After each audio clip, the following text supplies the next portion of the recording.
nak cerita 3 perkara yang paling indah mengenai akidah umat Islam di Malaysia supaya teman-teman dan semua sahabat yang sedang dengar ni supaya menghargai kedudukan kita di Malaysia dan pegang utuh dengan 3 perkara. Assalamualaikum, jumpa lagi di channel Bang Nafsir Official. Apa kabar friend? Insya Allah sehat selalu. Selamat datang di channel Bang Nafsir Official. Saya doakan insya Allah yang menonton video ini insya Allah diberikan kesehatan ya. Kali ini saya akan mereaksikan sebuah video yang menarik. Jadi ini ada satu video dari channel Ilmu Islam. Jangan lupa di subscribe ya channel Ilmu Islam ini. Judulnya 3 perkara paling indah mengenai orang Islam di Malaysia. Ustadz Mohib Qauli.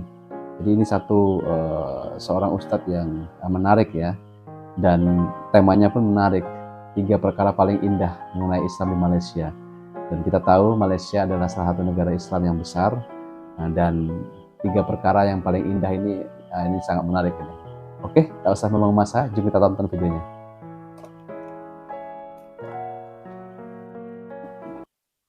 Innal hamdalillah nahmaduhu wa nasta'inuhu wa nastaghfiruh wa na'udzu billahi min shururi anfusina wa min sayyiati a'malina. Ya. Man yahdihillahu fala mudilla lahu wa man yudlil fala hadiya lahu. Wa asyhadu an la ilaha illallah wahdahu la syarika lahu.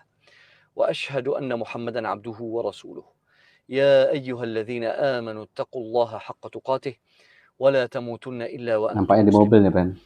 Teman-teman yang dirahmati Allah, saya buat video ini khas selepas sejurus saya tengok keadaan umat Islam di negara Arab, khususnya di Jordan dan Syria. Jadi subhanallah bila saya tengok keadaan umat Islam di negara Arab, Jordan, Palestin, hatta Palestin, yang mereka tidak boleh membezakan antara Muslim dan kafir. Ya, ada 3 perkara yang terlintas dalam fikrah saya. 3 perkara ini yang menyebabkan saya begitu semangat kubar-kubar kan? Semangat berkobar. Oh, dia tanya anaknya, dia punya anak. Nak cerita 3 perkara yang paling indah mengenai akidah umat Islam di Malaysia supaya teman-teman dan semua sahabat yang sedang dengar ni supaya menghargai kedudukan kita di Malaysia dan pegang utuh dengan 3 perkara. Yang pertama, yang pertama mengenai akidah. Perbezaan antara Muslim dan kafir. Yang ni orang Islam kita di Malaysia memang faham, tapi banyak umat Islam di negara Arab tak faham sampai sekarang. Yang kedua, pencintaan orang Islam kita di Malaysia terhadap Quran. Walaupun orang Islam kita kat Malaysia ni belum lagi mencintai ataupun tidak memahami sunnah, tapi mereka cinta Al-Quran. Dan apa benda berkaitan Al-Quran, orang Islam di Malaysia suka sangat dan mereka tidak akan bantah. Yang ketiga, prinsip keadilan, tidak ada kezaliman melampau di Malaysia. Inilah 3 perkara. Yang pertama paling penting sekali. Perkara yang paling penting, saya minta sahabat kalau boleh share video ini insya-Allah supaya orang Islam kita di Malaysia menghargai negara mereka, menghargai sistem, menghargai akidah yang telah dididik dan ditanam dalam jiwa setiap seorang orang Islam yang duduk di Malaysia. Tak kira warna, tak kira warna kulit, janji awak seorang Muslim. Sebab seorang Muslim. Okey, yang pertama, perkara yang paling indah, perkara yang paling istimewa, perkara yang paling menenangkan hati saya mengenai orang Islam di Malaysia, yang pertama, dia tahu perbezaan antara Muslim dan kafir. Akidah. Walaupun begitu, orang Islam di Malaysia tetap menghormati orang bukan Islam, tetapi mereka tahu batasan. Betul tak? Kenapa orang Malaysia tak akan bagi salam ke orang bukan Islam? Nampak tak? Dia tak akan dia hormat. Boleh hidup harmoni bersama, boleh duduk jiran, boleh menghormati kebebasan dia, dia menghargai langsung tidak akan mengucap Assalamualaikum. Kenapa? Kerana umat Islam di Malaysia tahu bahawasanya dia ni bukan Islam. Tapi benda ini tak jelas bagi orang Arab. Ya.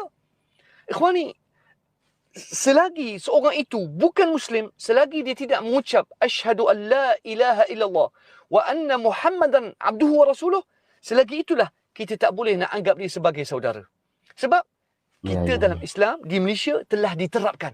Akidahnya kuat ya. Diterapkan. Sejak kecil, anak-anak muda dia belajar di sekolah agama ke, di mana-mana. Johor, Selangor, di Perlis ke, Kedah, Terengganu, di Penang semua. Dia tahu, aku Muslim, dia ni bukan Islam. Maka aku tak boleh anggap dia sebagai saudara.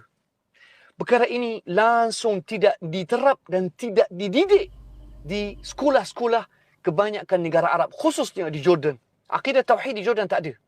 Dan kena ingat, di Jordan yang saya duduk di sana, rakyat Jordan ada Muslim dan Jordan, ada Kristian. Ya? Walaupun bilangan Kristian di Jordan tak sampai 10%, tapi Kristian di Jordan, mereka sangat mengelirukan orang Islam. Contoh, bila seorang Kristian meninggal dunia, orang paling awal pergi mengucap takziah adalah orang Islam. Sedangkan tak boleh. Bila orang kafir, bila meninggal dunia, awak tak boleh mengucapkan sebarang perkataan seperti rahimahullah. Tak boleh. Mengucapkan rahimahullah tak boleh. Mengucap takziah ke orang kafir tak boleh, tuan. Sebab Allah Subhanahu Wa Taala dah sebut dalam surah At-Taubah. Allah kata apa?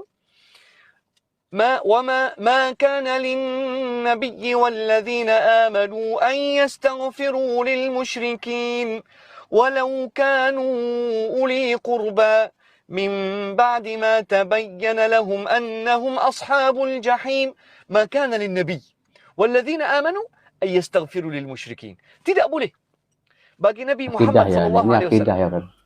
Tidak boleh. Allah Subhanahu Wa Taala tegur Nabi Muhammad sallallahu alaihi wasallam dan juga teguran untuk orang Islam. Ma kana lin-nabi walladzina amanu an yastaghfiru lil musyrikin. Tak boleh mengucap istighfar ataupun memohon rahmat Allah atas orang kafir. Tak boleh. Kerana Allah Subhanahu Wa Taala larang. Dan Rasulullah sallallahu alaihi wasallam larang juga kita istighfar untuk orang musyrik. Di dalam Quran surah At-Taubah, kalau tak silap ayat 117. ما كان للنبي والذين آمنوا أن يستغفروا للمشركين ولو كانوا أولي قربى. Walaupun orang musyrik yang meninggal ini saudara mara kita, tak boleh. Kita boleh buat baik terhadap dia di dunia masa dia hidup, tapi bila dia meninggal kita tak boleh istighfar ataupun tak boleh memohon rahmat Allah atas dia sebab dia bukan orang Islam. Tengok, yang ni sangat jelas di Malaysia, alhamdulillah. Di mana orang Islam kita di Malaysia clear di Malaysia ya. Di mana batasan dia. Tapi di negara Arab, kalau orang Kristian meninggal, orang Arab, orang Islam sendiri pergi mengucap ataupun memohon rahmat ataupun memohon istighfar, memohon pengampunan untuk orang yang bukan Islam. Dan inilah yang paling indah di Malaysia. Di mana orang Islam di Malaysia dia tahu. Betul. Aku Muslim, dia Kristian. Tak boleh. Inilah satu perkara yang sangat indah. Mudah-mudahan Allah Subhanahu Wa Taala kekalkan perkara ini. Amin. Sebab tu Allah Subhanahu Wa Taala sebut juga dalam ayat seterusnya, وَمَا كَانَ إِسْتِغْفَارُ إِبْرَاهِيمَ لِأَبِيهِ إِلَّا عَنْ مَوْعِدَةٍ وَعَدَهَا إِيَّاهُ فَلَمَّا تَبَيَّنَ لَهُ أَنَّهُ عَدُوٌّ لِلَّهِ تَبَرَّأَ مِنْهُ إِنَّ إِبْرَاهِيمَ لَأَوَّاهٌ حَلِيمٌ. Sama juga Nabi Ibrahim AS. Permulaan Nabi Ibrahim AS, mula-mula Nabi Ibrahim memohon pengampunan untuk ayah dia. Tapi bila dah jelas bahawasanya ayah dia, Nabi Ibrahim, bila telah terang bahawasanya ayah dia bukan seorang yang sayang Allah, bila falamma tabayyana lahu annahu aduwwun lillah. Bila Allah Subhanahu Wa Taala jelaskan kepada Nabi Ibrahim bahawasanya ayah engkau wahai Nabi Ibrahim bukan seorang yang sayang Allah, dia musuh Allah, tabarra'a min. Nabi Ibrahim telah putuskan silaturrahim dengan ayah dia sendiri.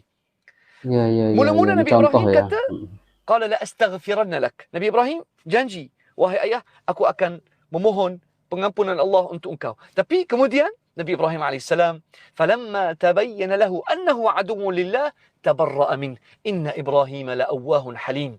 Nabi Ibrahim AS terus taat pada perintah Allah walaupun ayah kandung dia. Tapi Nabi Ibrahim AS putuskan segala silaturahim kerana dia orang kafir. Jadi ikhwani, alhamdulillah, inilah satu perkara yang harus kuat ya. Kita kat Malaysia jelas. Orang Yahudi dan Nasrani tak boleh jadikan sebagai saudara. Kita boleh hormat mereka sebagai orang yang duduk bersama kita. Hak mereka telah di Malaysia, antara perkara yang indah, hak mereka dijaminkan. Tapi kita orang Islam, kita tahu batasan kita bahawasanya dia ni orang kafir, orang sembah berhala, orang Kristian. Tak boleh memohon pengampunan langsung untuk dia. Sebab tu Allah Subhanahu Wa Taala sebut juga, ya ayyuhallazina amanu la tattakhidhul yahuda wan nasara awliya ba'dhum awliya'u ba'd, dalam surah Al-Maidah. Wahai orang beriman, jangan menjadikan orang Yahudi dan Nasrani sebagai awliya, sebagai orang yang ada hubungan mesra, sebagai orang yang kita percaya kat dia. Kita tak boleh ada wilayah, kita tak boleh ada hubungan rapat dan hubungan yang kita panggil hubungan percaya sangat dan serah segala kepercayaan kat dia. Tak boleh.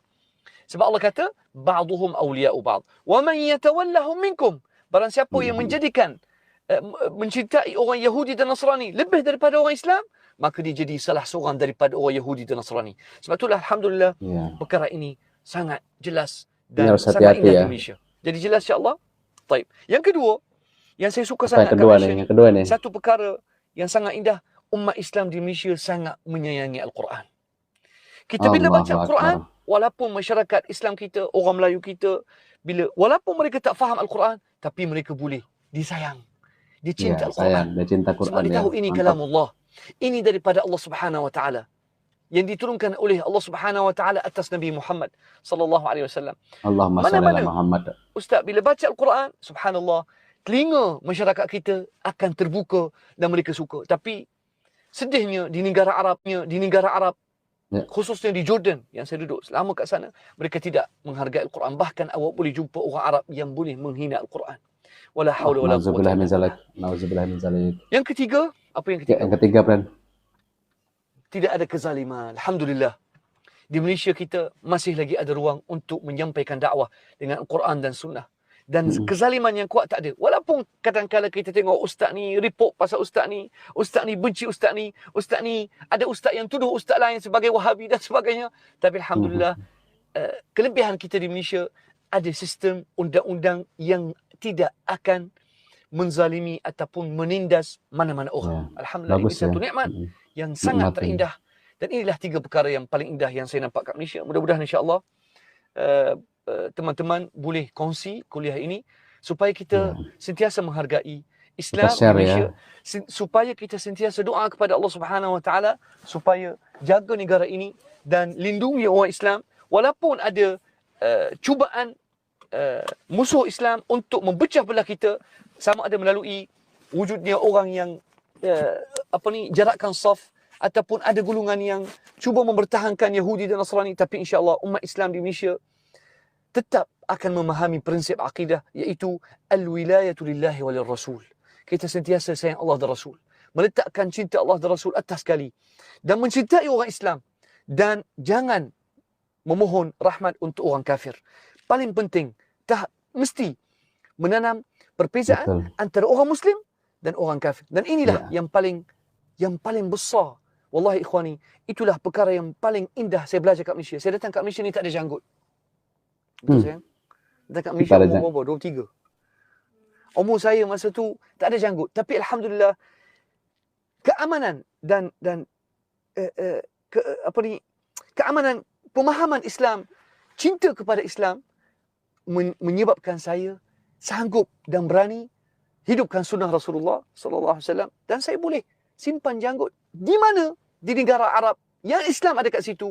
Awak tak berani hidupkan janggut dan nipiskan misai mengikut sunnah Rasulullah dan mengikut sahabat. Tapi di Malaysia alhamdulillah kita masih terjaga. Doalah supaya Allah Subhanahu Wa Taala jaga negara ini, lindungi Islam di negara ini, kerana sekarang ni negara Arab dalam kucak-kacir. Demi Allah saya cakap, keadaan di negara Arab sangat kucak-kacir, di mana orang Arab dengan Kristian dah tak nampak beza. Dikala musuh Islam sedang membina berhala paling besar di Dubai, di Emirat, iaitu dipanggil Abraham's House. Dan ini untuk menjatuhkan Islam, menghancurkan Islam, dan gabungkan Yahudi dan Nasrani dan Islam dalam satu agama baru yang dipanggil Christian Islam. Christian Islam. Tahulah apa nama dia. Tapi mudah-mudahan Allah Subhanahu Wa Taala bagi Islam makin bangkit di bumi Melayu ni, di bumi Islam di Malaysia. Walaupun Islam makin diancam di negara Arab. Dan itulah satu perkara yang sangat saya hargai di Malaysia, iaitu Islam boleh disebarkan dengan dakwah dan hikmah dan dengan Quran dan Sunnah, insya-Allah.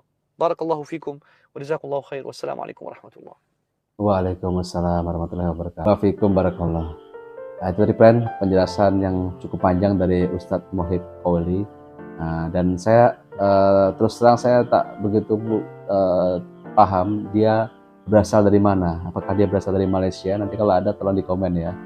Tetapi penjelasannya itu bagus tadi, 3 perkara indah tentang Islam di Malaysia. Dan insya Allah ada manfaatnya bagi kita semua yang menonton video ini. Oke friend, mungkin itu aja video kali ini. Insya Allah ada manfaatnya. Jika suka video ini jangan lupa like, komen, dan subscribe channel Bang Nafsir Official. Terima kasih telah menonton, salam sehat selalu dan assalamualaikum.